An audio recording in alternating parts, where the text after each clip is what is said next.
Shabbat Shalom. This week's Torah portion, Naso, it's the second in the book Bamidbar.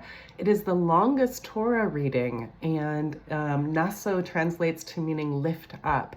And in this Torah portion, time is inconsequential. We go back in time and we cover the detailed offerings that were made by each of the tribes in order to consecrate the Mishkan. And what's really fascinating about this Torah portion is that it comes after the counting of all of the Israelites, but now it's lifting up the leaders. And so our real focus is on what the leaders' gifts are that they make in order to consecrate the Mishkan. So there's this giving, this loving gift that's being made in order to consecrate the community. And what they receive in response, what's a beautiful gift that comes from God in this Torah portion, is the blessing of the high priests. So we say it every Shabbos, we say it to our, my husband and I say it every week to our children. May the Lord bless you and keep you. It comes from this week's Torah portion. And there's just this giving and receiving that happens in this week's Torah that elevates everything. And it actually falls at the time of Shavuot, where we receive the 10 Commandments, we receive the Torah. I don't know why I said the 10 Commandments. We read the 10 Commandments as we receive the Torah. And so it's really elevating our awareness, which is an interesting thing to happen after a week of higher consciousness. I, by the way, have COVID. I'm in my room, actually Ephraim's room, in isolation, and it's been a really interesting week of kind of taking time apart in order to really heal the body, as well as focus on what I need to do. And so I finished the guidebook. It's getting printed. And if I'm blah, blah, blahing, it's part of kind of the fuzziness of my head. But let's read.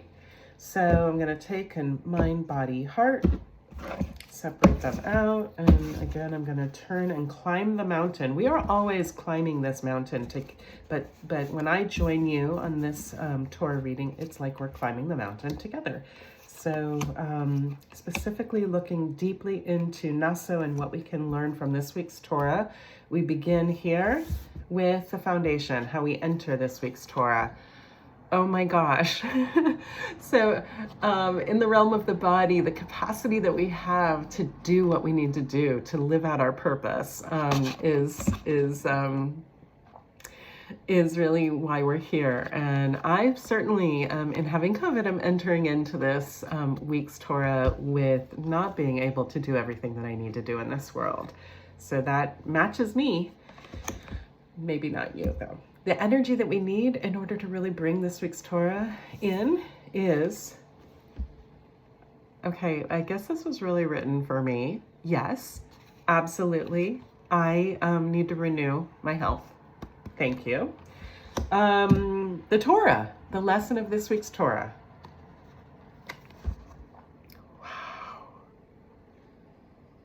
Wow.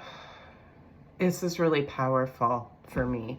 So I was just saying how fuzzy my head is, but I feel like the gift of this week's Torah is really understanding our purpose and what we're here for. And when we really understand that, when our mind is really clear on what our intentions are, we have the capacity to achieve what we want to achieve in this world. So this certainly is what I hope for myself and what I'll be focusing on this week. How to actually achieve the clarity that we need is to recognize what's missing and be able to really explore more deeply how to nourish and take care of ourselves. I can speak more about that in this week's email.